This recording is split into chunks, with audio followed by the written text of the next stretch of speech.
Na última sexta-feira de cada mês, por esta hora, a Economia motiva a abordagem dos nossos especialistas. Bem-vindos de novo, André Barreto, Cristina Pedra e Paulo Pereira, hoje para abordarmos a recessão nas duas maiores economias da União Europeia, a Lei Quadro das Ordens Profissionais e, presumo, o dever de escrutínio.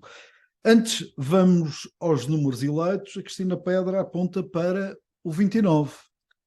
29 à tarde, portanto, próxima segunda-feira, a Câmara Municipal do Funchal vai fazer na sala da Assembleia Municipal a apresentação com todo o Executivo das medidas de apoio à habitação. A abertura será feita pelo Sr. Presidente, segue-se o vereador Copelor do Urbanismo, que vai falar da reabilitação urbana e das oportunidades de investimento. O vereador Bruno Pereira vai falar da habitação a custos controlados. Eu vou falar da isenção de IMT e IMI que existe desde 1 de janeiro de 2023. A vereadora Cultura Social vai falar dos programas sociais de apoio à habitação e, seguidamente, falará o presidente do IHM sobre a apresentação da Estratégia Regional para a Habitação e é encerrado pelo Sr. Secretário Regional de Equipamentos e Infraestruturas.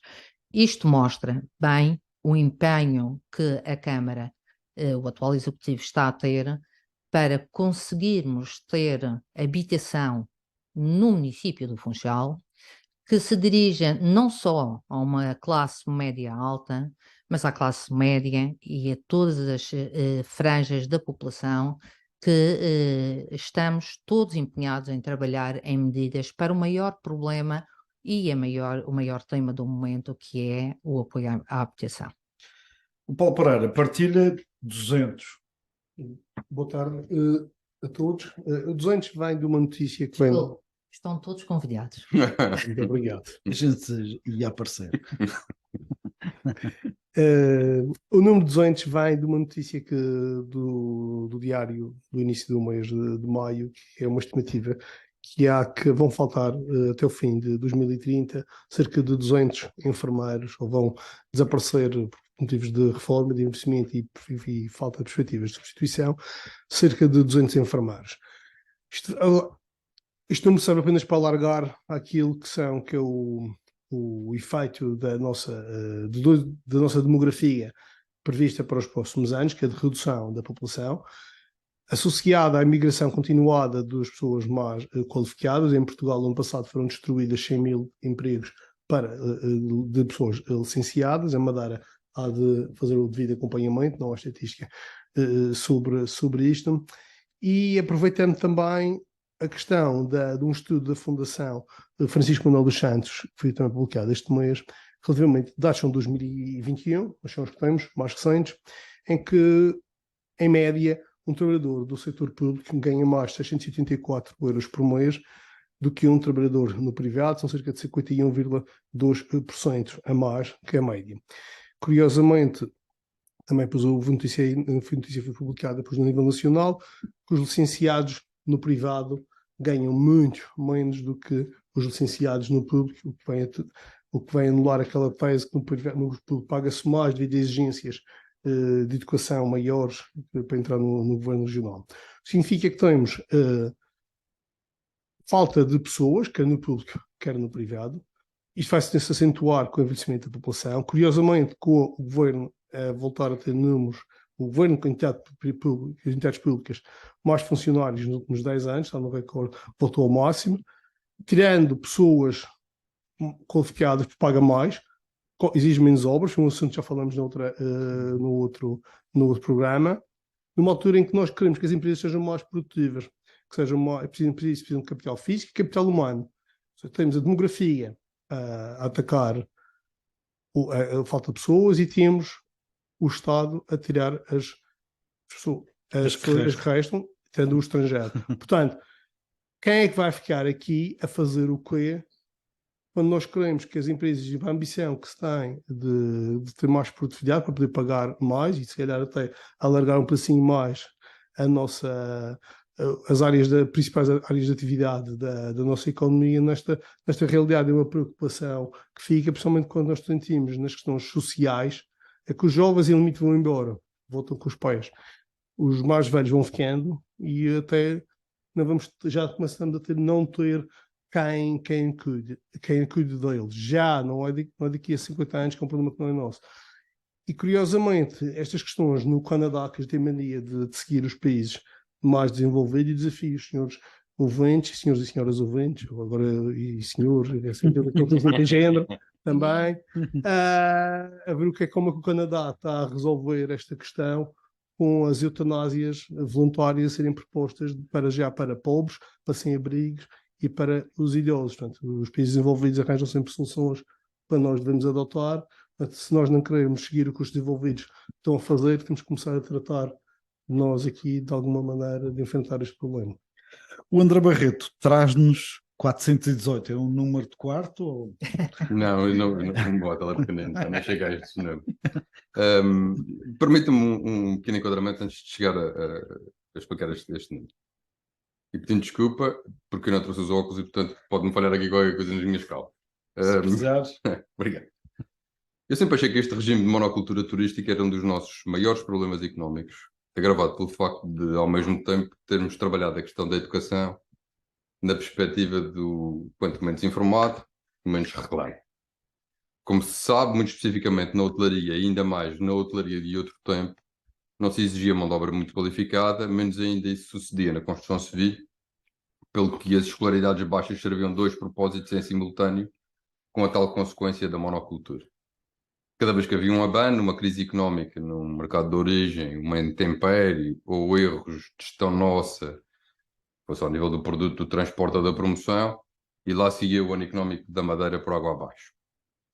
Agora que se percebeu e que houve tempo para criar outro tipo de dependências, que não são as relacionadas com ignorância, pequeno parênteses para dizer que esta convicção é minha e assumo-a por inteiro, bastante para tal inquirir alguns dos membros de algumas empresas e organismos estatais ou que dele dependem relativamente à obrigatoriedade de presença no último Conselho Regional de um certo partido. Temos em algumas áreas um outro tipo de conhecimento científico, o que julgo ajudará a explicar em parte este meu número. 418 era o número de empresas de cariz tecnológico que se encontravam sediadas na Madeira em 2021, estimando-se que tenha crescido ainda mais nos 2 anos subsequentes. Faturaram, aparentemente, quase tanto quanto o turismo. 421 milhões contra 521 contra 528 da terceira principal atividade empregadora da região. Quanto disto se deve à existência da Zona Franca, não sei. Ao bom tempo, eu também não sei. Às nossas ondas e ao surf, eu não faço ideia. E acho que também ninguém sabe, porque como tantas e tantas vezes acontece, os acasos às vezes são ótimos e ajudam-nos bastante. A verdade, no entanto, é que não podemos parar por aqui este esforço de diversificação do nosso tecido económico regional. Vamos ter, graças a alguma irresponsabilidade e falta de noção, excelentes anos ao nível da construção civil. O turismo só vai sofrer as consequências deste despautério daqui a uns 5 anos. Até lá pode ser que continue a correr bem. E não se adivinha, com eleições todos os anos, qualquer ajuste na enorme máquina do Estado regional, mais ainda se a coligação não se desfizer, como pelos vistos não se vai desfazer, pelo que o emprego público aos magotes vai continuar a existir. Se nós conseguirmos, em cima deste setor tecnológico, continuar a crescer e conseguirmos ser atrativos em mais 2 ou 3 áreas, eu acho que pode ser que se consiga alguma coisa de boa para a Madeira. É fundamental para isso apostar na resolução de 3 enormes questões. A do transporte, se a aposta for num qualquer setor do tipo agrícola ou fabril. O das comunicações, se a lógica passar mais pela área dos serviços. E seja qual for a opção, a educação, sempre a educação, que é o nosso maior problema económico.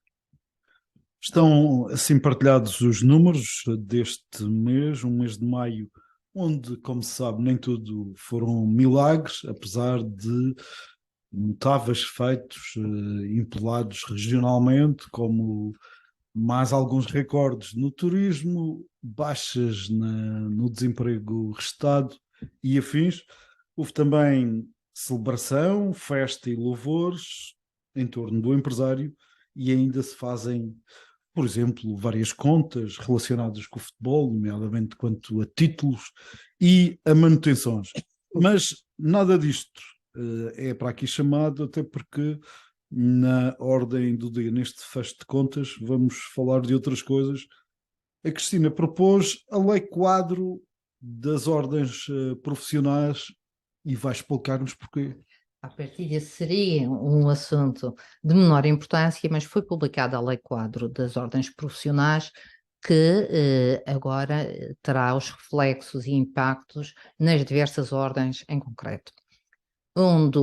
Dos elementos, um dos fatores, é existir um órgão independente e extra, fora da ordem, que valida e escrutine atos das ordens.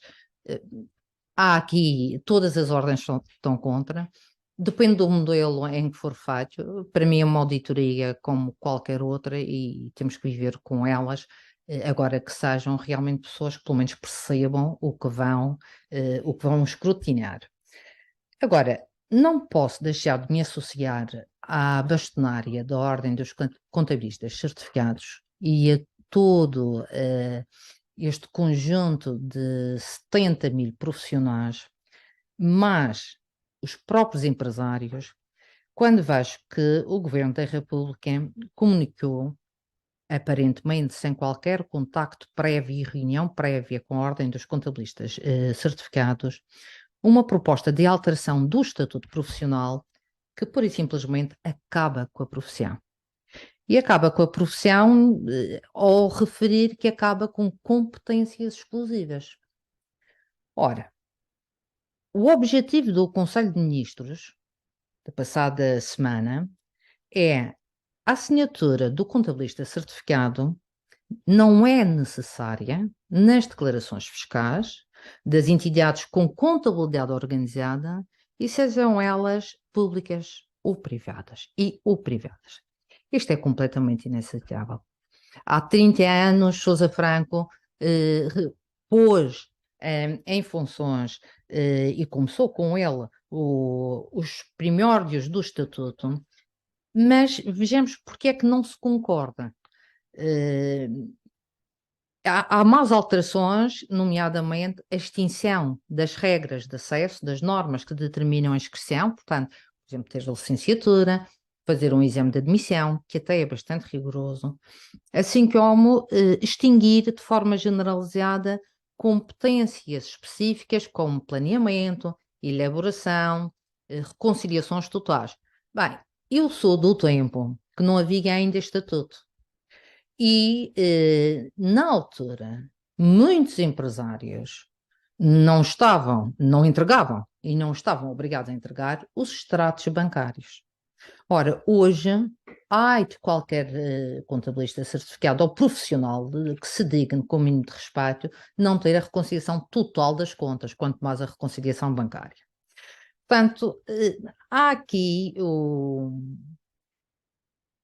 bombas relógio que desprotege completamente o Estado, que é o principal interessado em arrecadar receita pública, o próprio empresário, que hoje já olha com algum respeito e necessidade por aquele que lhe dá informação atempada e também faz o planeamento fiscal legal, minimizando os impostos que tem que pagar, assim como outras competências. E tem aqui um estudo, segundo um dos estudos, há muitos, do IFAC. O IFAC é a Federação Internacional do setor.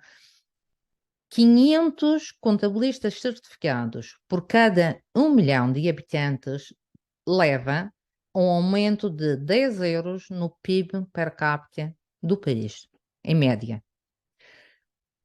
Leva a mais 9,8% de aumento das exportações, mais 34% de investimento estrangeiro, 0,4% na qualidade da educação e mais 28% na arrecadação fiscal. É óbvio que sem esta profissão vamos ter pessoas que não estão minimamente qualificadas, de vão de escada, por vezes, como já acontecia no passado, e há histórias destas, que eu faço a contabilidade por um escudo, por exemplo. Mas pode-me dizer por telefone quanto é que faturou e eu faço o registro. Portanto, vamos recuar décadas a uma conquista que foi feita de uma classe que era muito mal vista. E vai existir um aumento da fraude e da evasão fiscal, vai haver incumprimento fiscal e vai haver até menos justiça social. Portanto, esse estudo que apresentou vai ficar comprometido em Portugal. Em Portugal, com certeza, com certeza. E isto é uma diretiva comunitária que prevê a liberalização da atividade profissional. Mas não há uma diretiva que eu conheça na minha vida, e já conheço umas poucas, que tenha sido transposta para Portugal que não tenham rebentado com o próprio teor da diretiva. Vão sempre mais além e para pior. Ora, a liberalização dos serviços faz sentido, poderá fazer. Por exemplo, processamento de salários. Porque é que tem que ser um contabilista certificado? As próprias empresas podem fazê-lo. O preenchimento do IRS não tem que ser um contabilista certificado. E mais alguns exemplos, por exemplo, preenchimento de inquéritos que todo o dia para o Intrastat, para a Direção Regional de Trabalho, é ao dia, aos milhares, não tem nada a ver sequer com o contabilista. Por aí a liberalização, e é neste capítulo que a liberalização diz, aliás, a diretiva diz que o que é essencial e de estudo cuidado, como por exemplo a entrega de uma IES, um fecho de contas, um relatório de contas, que essa sim não é objeto de liberalização. Portanto, o governo está completamente com falta de inteligência, para ser soft, e o que vai aqui fazer aqui é uma profissão de interesse público, porque é assim que é definida pela lei, vai passar que inclusive exigiam que as pessoas se licenciassem a partir de 1997. Quem tinha bacharelado teve que fazer a licenciatura, quem tinha licenciatura teve que fazer o exame. Portanto, introduziam um rigor de tal forma que hoje, quando se sabe que é um contabilista certificado que fez exame, é porque tem noções muito boas e isso é já quase uma via verde para entrar para um recrutamento célere. Lembremos ainda que o atual estatuto prevê a responsabilidade pessoal do contabilista certificado e, em alguns casos, criminais. E, em alguns casos, o dever de comunicação de crimes públicos através da própria ordem, que depois diligencia do próprio Ministério Público. Portanto, há aqui um interesse público de uma profissão, de dezenas de milhares de profissionais e de dezenas de milhares de empresários que precisam desta profissão. Para acabar, não acredito nesta loucura e não acredito que o governo não comece a encetar negociações. Se não vai para as negociações e não reverte isto, está pior do que eu pensava. Há profissões em risco, também noutras paragens, mas à conta da recessão, o Paulo Pereira detectou recuos graves em duas das maiores economias da União Europeia. Já vou aí, Ricardo. Primeiro só uma pequena palavra comentar isto que a Cristina referi. Nos campos de concentração dos nazis havia uma figura dos Sonderkommandos, que eram os escolhidos, um grupo de judeus, que eram os que cavavam as covas para os outros e deitavam a cal por cima e tapavam as valas comuns, sabendo eles que ia ser ia chegar a sua vez. E o que aconteceu? Pronto, e sempre me ensinaram que em segabamente ser honesto a gente tem que desconfiar, isso é uma coisa que fica para si próprio. E o Estado figura-se a si próprio uma pessoa de bem, logo à partida. E o que o Estado fez aos notários há uns anos atrás foi preparou-os para a privatização e depois, quase que, entre aspas, não gostei dessa palavra, mas é outra palavra, abriu a atividade praticamente a seguir, passou quase para os advogados do que era dos notários, dos pendurados. E o que aconteceu com os contabilistas foi, eles ajudaram todo o processo de elevadíssimo controle das finanças sobre a vida das pessoas e das empresas, foram usados num processo de 1984 em que hoje, paralelamente, é que toda a gente passou a ser, acabou a ser bancário, tudo isto passou a ser de acesso rápido, e caminhamos com a digitalização e com a que haja um controle da nossa vida total de parte do Estado, e em que eles parece que estão a entrar na fase em que são, entre aspas, do respeito, os idiotas úteis, agora são expendables, como nos filmes lá do Stallone, são os dispensáveis, e porque entendemos, já fizeram a sua missão, que agora, e que realmente se calhar caminhamos, alguns entendidos dizem nessa área, caminhamos para um oposto de percentagem sobre a faturação, e tudo o resto do trabalho, Sim, que é... constitucional. Tem que mudar a Constituição, mas e não vai haver entendimento nessa matéria. Eu já não sei. E já não sei, não digo nada. Bem, voltando então aqui à questão que eu gostaria de alertar, achei interessante, foi que a França e a Alemanha anunciaram esta semana os números finais do primeiro trimestre do ano. A Alemanha já o segundo trimestre seguido, já tinha terminado o ano com um trimestre negativo de crescimento económico, menos 0,3%, e agora teve menos 0,5%. E a França anda aqui no zero, e o zero é um número muito redondo para ser verdade, ou seja, é o primeiro trimestre, está em recessão. Mas há uma frase que é os volumes os volumes de bens e serviços são medidos aos preços do ano anterior. Ou seja, sempre uma nova... Quando eu estava na faculdade, eu já estava com as taxas de juros a 5%, 6%, e na altura era um número bastante aceitável, porque nos anos 80 as taxas de juros tinham dado nos 19%, 20%. E o meu pai, ele dizia sempre que naqueles anos eram bons, que os depósitos, quem poupava, via os seus depósitos crescerem bem. Esqueciam-se, era que a inflação era de 25% a 30%. Havia uma ilusão monetária, ou seja, mas ao menos havia um depósito a aumentar. Comprava era cada vez menos. Mas agora, como estamos a zero, a nova ilusão monetária vem dos crescimentos dos PIBs. Nós temos inflações previstas das mesmas fontes de 5,9% este ano para 5,5% para a França e 6,8% para a Alemanha. Inflação prevista, atualizada para este ano nestes dois países. Mas, com PIBs, já éramos melhor a zerar. Mas é preços do ano passado. Se eu aplicar estes preços, há menos 5,5% de menos bens e serviços produzidos realmente na economia. O ano passado eram 100 laranjas, agora são 95 laranjas ao preço de 100 laranjas. Estamos a produzir, as duas principais economias da Europa estão a produzir menos bens e serviços para a economia como um todo. Nós estamos a viver uma ilusão monetária. Quando vem nos dizer que temos o maior crescimento do PIB sempre, ele é através da inflação que no ano passado cerca de 10%. Por isso que as pessoas não estão a sentir como um todo esse bem-estar todo. E o Presidente da República veio dizer que as pessoas ainda estão a sentir, porque não está a acontecer isso.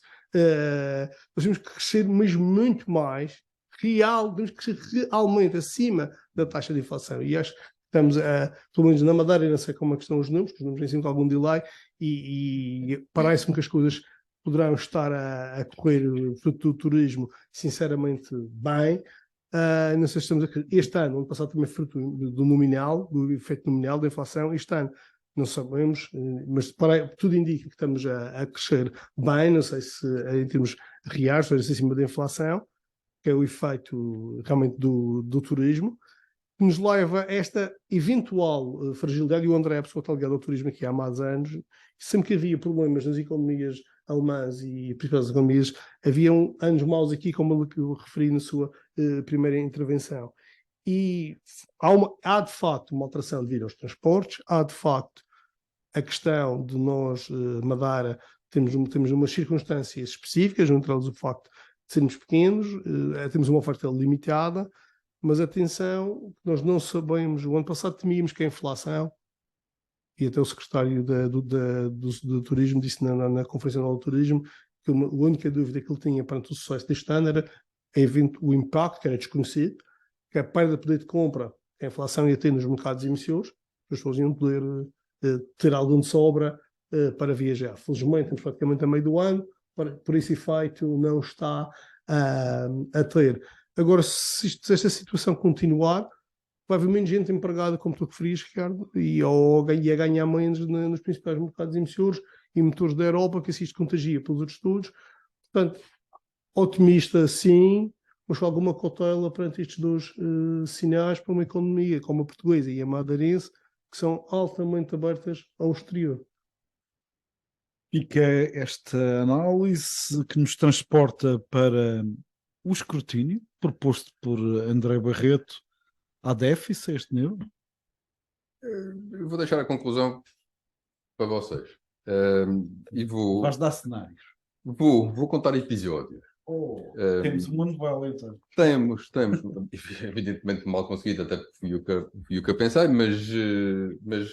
mas pronto, achei que podia ser interessante seguir por aqui, percebendo que pode haver aqui uma dúvida sobre se isto é tema económico ou não é. Eu acho que é, mas cá está, como a conclusão vai ser vossa, me dirão depois no fim. Episódio 1. Um amigo montou recentemente uma empresa que felizmente está a ter imenso sucesso na sua área de atividade. Começou por causa disso a ver, agora, fim do primeiro exercício, a enormidade do que tinha que entregar ao Estado, dos impostos, das taxinhas, das taxas, das taxecas, e tudo o que é obrigado a pagar, isto para além das pouco faladas, mas altamente penalizadoras contribuições. Ficou irritado e andou para trás no tempo, e foi ver o que teve de pagar para constituir a empresa, quais os alvarás, as licenças e outra vez as taxas que teve de pagar. Isto, para além do que teve de encarecer a sua atividade, por via do cumprimento da legislação, que em alguns casos eu não consigo catalogar ou adjetivar de outra forma que não seja de idiota, que o Estado, este Estado que se mete em tudo e legisla sobre tudo, nos obriga, mas depois, quando dá para si, já aqui da Rei não cumpre. Perdeu a cabeça este meu amigo quando percebeu o que lhe ia acontecer se quisesse tirar dinheiro da empresa. O dinheiro que ele ganhou de forma honesta e com muito suor. O que é engraçado aqui? Este meu amigo não ia votar. Não vale a pena, porque eles são todos iguais, os partidos são todos iguais, são todos uns aldrabões. Não escrutinou, tramou-se. Episódio 2. Eu não resisto a falar do que para mim é a novela do momento, do Dr. Galamba e a sua trupe de carnaval. Eu perdi horas, e dei por mim absolutamente boquiaberto a ouvir os vários testemunhos naquela comissão de inquérito. Estou convencido que, ao meio daquele processo, eu também devo ter babado. Porque eu trabalho numa empresa familiar, é minha, dos meus pais e dos meus irmãos, e se eu por acaso trabalhasse daquela forma, mais uma vez, com dificuldade de adjetivar, mas vamos pelo desplicente, leviano e muito pouco profissional. Como se diz no Porto. Palavras tuas, mas com as quais eu concordo. Eu já estava despedido há anos. Uns carroços já tinhas levado. Pelo menos os dois socos do outro. E merecidos. Aqui podem dizer, mas houve escrutínio, pelo menos por parte da dita comissão de inquérito. Mas será que o mesmo se passou com a escolha dos assessores, dos chefes de gabinete, dos blogueiros promovidos a ministros sem currículo, sem noção, ou sequer categoria para assumir o cargo?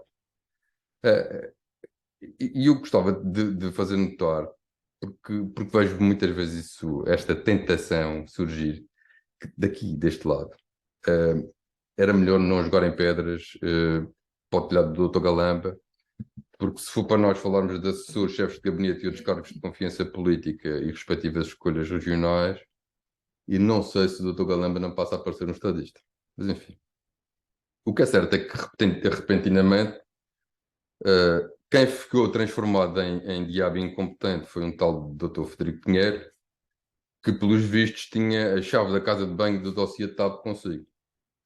E só deixou de ter por causa de umas notas que era suposto não mostrar, ou não ter, ou não divulgar, de uma reunião que era suposto não ter acontecido, ou que era suposto ter acontecido, mas era suposto não ter acontecido com aquelas pessoas presentes, ou sem aquelas pessoas, mas sobretudo que era fundamental que ninguém soubesse, mas que afinal soube. Eu pareço aquele congresso famoso do CDS, não me lembro do nome dela. Sabe que ele soube. Sim. A Marina Leite. Ninguém escrutinou. Mas neste caso, só o Dr. Pinheiro é que se tramou. Ele e o Sr. Presidente da República, embora este tenha o nome dele. Episódio 3 e último. Uma notícia que li sobre uma cedência.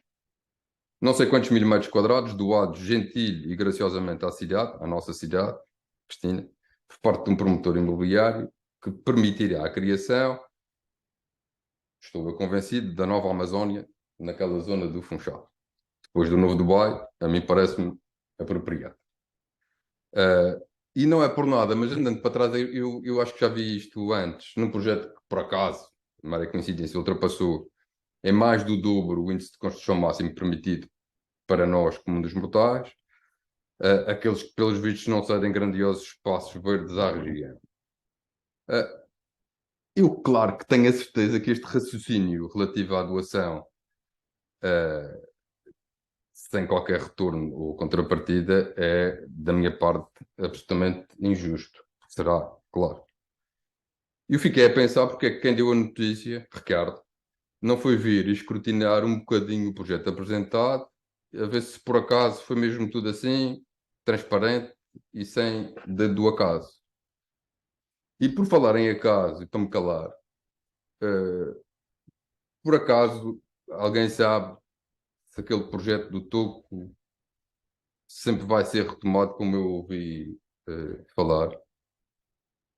E se é aquele do avanço sobre o mar, Nova Manhattan, que isto é tudo novo cá, o novo Dubai, a Nova Amazónia, Nova Manhattan. Eu acho ótimo. Qualquer dia temos uma nova quintinha. Não temos nada. Eu acho ótimo, e só espero que se escrutine isso, tanto quanto, ou se calhar, idealmente, um pouco mais do que estes dois exemplos que eu dei. Porque eu tenho a certeza que a cidade ainda vai agradecer os 2.000 chernos, 600 garopas e 400 espadas que vão receber em troca. Quanto ao dever de escrutínio pela parte que me toca, apesar de haver vários recados na produção jornalística, ele é feito aliás, com muita regularidade. Temos um fact-check diário. Quem sabe, esse não estará na forma. De qualquer forma, se há conclusão a tirar dos episódios aqui traçados, é escrutínio precisa-se. Escrutínio precisa. Obrigado. Fecho, como sempre, com uma deliberação a cargo de cada um dos nossos convidados. Começo pela Cristina Pedra. A minha nota é relativamente ao próprio ser humano. Todo o ser humano tem capacidades. Por vezes, segue-se o princípio de Peter Drucker, que é promovido até ao máximo da sua incompetência. Mas parece-me que é fundamental, até pela falta de pessoas capacitadas e com competências, existir, e eu espero que os próprios fundos, nomeadamente o que vem do Fundo Social Europeu, permita fazer ações de requalificação de postos de trabalho que existem no setor privado, público, associativo, autárquico, em todos os lugares, de pessoas que podem ser requalificadas e aproveitadas noutras funções ou até noutros lugares. Isto também, portanto, é preciso estarmos receptivos à procura e a apostar nessas valências. É preciso que os empresários também o assumam e tentem. A produtividade em Portugal é miserável e nós só podemos aumentar ordenados e temos que os aumentar porque temos de facto um payroll que custa bastante aos empresários e às entidades, mas é muito líquido, é muito pouco para quem o recebe. E isto tem a ver com uma abertura de mentalidade de todos nós, a começarmos já na educação dos nossos filhos, dos nossos netos, na escola básica, com também uma alteração cultural, em que não se privilegia a aparência em detrimento daquilo que se pode fazer com todos os seres humanos. E então fechava com um pensamento uma afirmação de Charles Darwin, que diz: não é o mais forte que sobrevive, nem o mais inteligente. Quem sobrevive é o mais disposto à mudança. Fica o desafio, Paulo Pereira, a tua deliberação. Eu também vou começar por me associar, não o Charles Darwin, mas sim o presidente do Banco Geral da Madeira, que é um especialista em darwinianismo, como todos os políticos de sucesso, em que diz assim, acerca da redução do peso da dívida sobre o PIB da região, já estava à espera, porque temos feito um esforço importante no sentido de ir baixando a nossa dívida pública. O temos feito, fica-se o resto de saber a quem o temos, é uma situação do... Um plural majestade.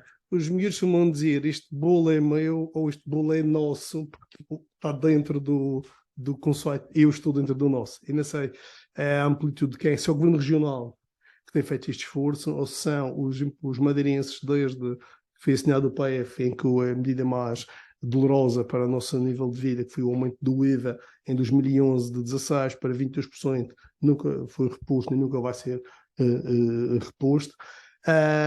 Os IRS nunca mais voltaram todos a ser o que eram na altura. O IRC foi a única que está, a medida foi mais baixa, é de importante, de louvável, é uma gota no oceano.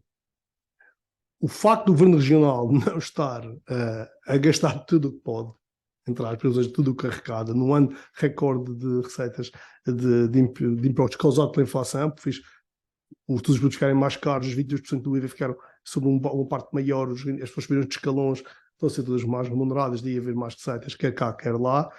Eu acho que devia-se louvar sempre o esforço do contribuinte e não do governo regional, porque há uma tendência natural de se confundir o governo regional e o governo nacional e os estados com as pessoas, mas não são. No fundo, são as pessoas e as empresas que são produtivas que estão a ter este esforço para pagar essa dívida, que é uma herança que vem de trás e que mantém-se mais ou menos o mesmo número, os famosos 5 mil milhões, só que como houve inflação estes anos todos, os 5 mil milhões já parecia uma coisa que até se come bem e até já se fala em 60%, e se a inflação fosse de 100%, isto até ia para 30%. Obrigado, Paulo. André Barreto, tua deliberação? Tem a ver com rumor. Mais um. É o do Toco e agora é este. Eu ouvi dizer que o custo do novo hospital já ia em 430 milhões de euros. E será isto verdade? Eu deliberaria que se estudasse a fundo e com alguma urgência este caso.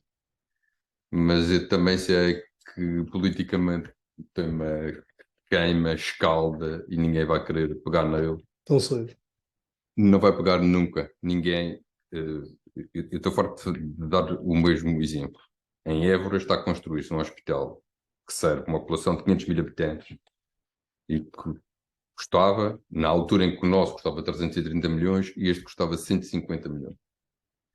E eu continuo a repetir isto à exaustão, na esperança de que alguém me consiga explicar porque é que na Madeira, sendo um hospital de fim de linha e não havendo alternativa, eu sei essas coisas todas, mas também sei que isso justifica um acréscimo de 20% a 25% só.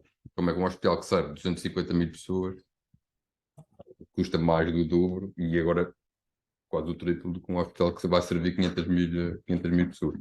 Se isto fosse um programa de humor, há uma declaração do diretor clínico do serviço do Cesarame que explica essa tese, que encarece fortemente o hospital quando ele referiu que qualquer um nos Estados Unidos terá daqui a uns tempos o orgulho em dizer que virá a tratar-se no Serviço Regional de Saúde. Mas como isto não é de humor, ficamos com esta deliberação do André Barreto. Resta-me desejar um bom mês de junho, de Santos, e já com um cheirinho a férias.